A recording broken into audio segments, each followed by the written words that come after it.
কুকুৰে শহুৰৰ ময়ে সমূহৰ হৈ সোণেৰে গঢ়া সুন্দৰ খমখনিত কোনে হাগি দিলে অচিনা হুকুনি গুহত লেটি পেটি আজি ভাঙি চিঙি যায় অচিনা হুকুনি গুহত লেটি পেটি আজি ভাঙি চিঙি যায়। লাই পালেং লফা তিতা কেৰেলাৰ মাথাটো তিতা বোলা চাকৰি তুমি কৰা চাকৰি পোৱাৰ পাছত কিন্তু বেছি দিন নেথাকিবা সোনকালে বিয়াখন তুমি পাতি ল'বা। এয়া হিমন্ত বিশ্ব শৰ্মা ডাঙৰীয়াৰ নিৰ্দেশ আহ্বান দেই। চাকৰি পোৱাৰ পিছতো বিয়া নকৰাকৈ বহুত দিন থাকিব নালাগে, ঠিক আছে? কাৰণ দেউতা মাৰো বয়স বাঢ়ি যায়। দেউতা মাই বিচাৰে যে বোৱাৰীজনী আহক। এতিয়া আমাৰ চাকৰি তাকৰি নাই, বিয়া নেপাতিলেহে হ'ব। বাদ দে আৰু তহঁত। যি কি নহওক ছাৰ, আজি বহুত দিনৰ মূৰত স্কুল আহি কিবা এটা ভাল লাগিছে। তাৰপিছত একো নাই। তেনে যদি ক্লাছটোকে আৰম্ভ কৰা যাওক। হ'ব ছাৰ। সেই হ'ব কোন কাৰ? ঠাণ্ডা দিনত ঠাণ্ডা নালাগে, গৰম দিনত গৰম নুঠে যায়। তেনেকুৱা মানুহ নাই। ককায়েকক কয় কাই বোলে ঠাণ্ডা দিনত ৰাতিপুৱা উঠিবলৈ হয় কষ্ট।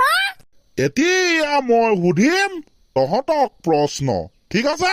এয়া প্ৰথম প্ৰশ্ন, কচোন এলুমিনিয়াম কোনে আৱিষ্কাৰ কৰিছিল? এলুমিনিয়াম? এলুমিনিয়াম। কি বুলি বুজাম ছাৰ? এলুমিনিয়াম তুমি আজি বেয়া জেগাত আমাক ঠগন দি দিলা। তুমি আমাৰ মাজত খুবেই জনপ্ৰিয়, তোমাক আমি ব্যৱহাৰ কৰো, তুমি আমাৰ লগতে থাকা। কিন্তু তুমি কোনোদিন আমাক নকলা যে তোমাক কোনে প্ৰথমতে আৱিষ্কাৰ কৰিছিলে। তাৰমানে উত্তৰটো ইহঁতে নেজানে। ডাইৰেক্ট নেজানো বুলি ক'লে ছাৰ পেষ্টিছৰ লাগি যায় না, গেছে গেছে। What a thinking. নেজানে কিন্তু পেষ্টিছৰ কথা চিন্তা কৰে। হ'ব, এৰোপ্লেন কোনে আৱিষ্কাৰ কৰিছিল? মানে তাৰ কথাটো হ'ল এনেকুৱা ধৰণৰ, আমাৰ মন মগজুৱে সদায় কয় বোলে বাবা তোমালোকে যিবিলাক বস্তুত উঠি পোৱা নাই, নিজ চকুৰে দেখা পোৱা নাই, স্পৰ্শ কৰি পোৱা নাই, সেইবিলাক বস্তুৰ বিষয়ে বেছিকৈ জ্ঞান নল'বা। তাৰপিছত আমিতো এনেও ছাৰ মন মগজুৰ কথা ভালকে শুনো। সেইবাবে আমি যিহেতু এই এৰোপ্লেন নিচিনা বস্তুবিলাক নিজ চকুৰে দেখা পোৱা নাই, গতিকে তাৰ বিষয়ে বেছিকৈ শিকিবলৈ যত্ন কৰা নাই। ডাইৰেক্ট নেজানো বুলি ক'বলৈ পেষ্টিছত লাগে। নেজানো এলুমিনিয়াম কোনে আৱিষ্কাৰ কৰিছিলে, নেজানো তহঁতে এৰোপ্লেন কোনে আৱিষ্কাৰ কৰিছিলে। সেইটোৱে ছাৰ কথাটো। বোলে আপোনাক কিমান কম, ডাইৰেক্ট নেজানো বুলি ক'বলৈ আমাৰ পেষ্টিছত লাগি যায়। উপায়হীন এই জনতা খাদ্য খোৱা ভনতা। তহঁতৰ মন মগজুৱে তহঁতক নেদেখা বস্তুবিলাক শিকিবৰ কাৰণে চেষ্টা কৰা নাই, চেষ্টা কৰিব দিয়া নাই। কিন্তু যিবিলাক বস্তু তহঁতে দেখি আছ সেইবোৰৰ বিষয়ে জানিবলৈ হয়তো কৈছে। সম্ভৱতঃ কৈছে ছাৰ। সম্ভৱতঃ। তেনেহলে কচোন মোবাইল ফোন কোনে আৱিষ্কাৰ কৰিছিল? ছাৰ খতম। খাপ বাপেকে মাকৰ বৰফটো জুলে নাই। তাৰমানে নেজানো? মা কচম ছাৰ, আগতে জানিছিলো কিন্তু এতিয়া পাহৰিয়ে থাকিলো। জানো কিহৰ প্ৰভাৱ পৰিলে এসোপা একোৱে নেজানে। হয় নেকি? তেনেহলে এটা গোটেই ৱৰ্ল্ড ৱাইজৰ প্ৰশ্ন সুধো। তহঁতে জাননে যে পৃথিৱীৰ প্ৰথম বোৱাৰী লভাৰজনৰ নাম কি?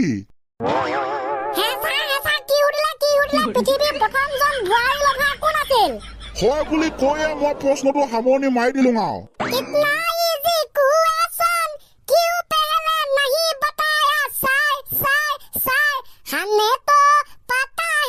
পৃথিৱীৰ প্ৰথম বোৱাৰী লভাৰ কোন হে? বোৱাৰী লভাৰ ৰাৱণ था हमारा जो भगवान राम जी का वाइफ उसने हरण करके ले गया था, और उसका बाद जो राम और रावण ने ऐसा युद्ध किया कि लंका पूरा खत्म हो गया। ৰাৱণ সেইদিনাখন তাক জ্বলাই দিলে, আকৌ জ্বলাই দিলে, মানে দুৰ্গা পূজাৰ পাছত। হয় ছাৰ, কিন্তু যে ছাৰ আপুনি বোৱাৰী লভাৰ বুলি ছাৰ আপুনি যে প্ৰশ্নটো সুধিলে। মই চাইছো এনেকুৱা ষ্টাইলত প্ৰশ্নটো সোধাৰ কাৰণে তহঁতে মোক ভাল পাও নে বেয়া পাও, তহঁতে মোক ছাপোৰ্ট কৰ নে অপ'জ কৰ? भगवान जी का बात है ना सर, हमारा राम जी, सीता जी, इसीलिए सब बुरा लगा था। हाँ सर, आपने बोला कि अपोज और सपोर्ट का जो बात है हम लोग क्या ही करेगा, तो थोड़ा सा इस बात के लिए हम अपोज ही करूंगा सर। ঠিক আছে হ'ব, গম পাই গলো বাৰু। আগৰ প্ৰশ্নবিলাক নাজানিলে এইটো জানিলি, মই সেইবাবে দিছিলো বাৰু। যি কি নহওক, আমি এতিয়া এটা জুবিন দাৰ গান শুনো। হ'ব ছাৰ, যিহেতু তেখেতৰ ন্যায় প্ৰক্ৰিয়া এতিয়া চলি আছে, ন্যায় পাব নে নেপাব, তেখেতে ছাৰ এটা এনেকুৱা অৰ্থপূৰ্ণ গান গালে, ছাৰ কি ক'ম আপোনাক। কোনটো? ছাৰ একেবাৰে গাই শুনাও। ভাল হ'ব ভাল হ'ব। হে মায়াৰ ধৰাত দুদিন মাথো থাকিবা তুমি, জীৱন গ'লে গ'ল, নিবলে কেনে পাবা তুমি।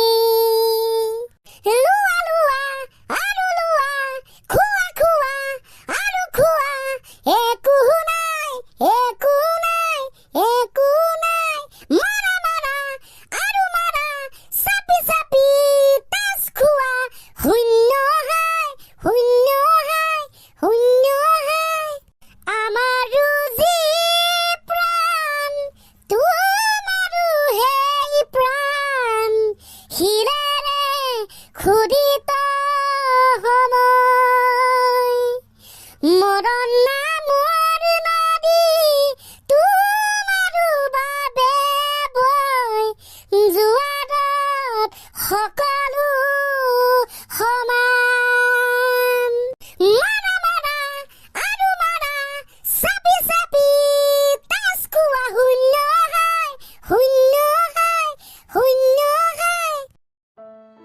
সঁচাই তেখেতে যিবিলাক গান গাইছিল আগতে কোনো অৰ্থবিলাক মানে আমি সিমান উপলব্ধি কৰাই নাছিলো। আজিহে আমি উপলব্ধি কৰিছো কি গান গাইছিল। মাৰা মাৰা আৰু মাৰা, চেপি চেপি তেজ খোৱা, শূন্য হাই কি অৰ্থ আছে চাচোন চা তহঁতে।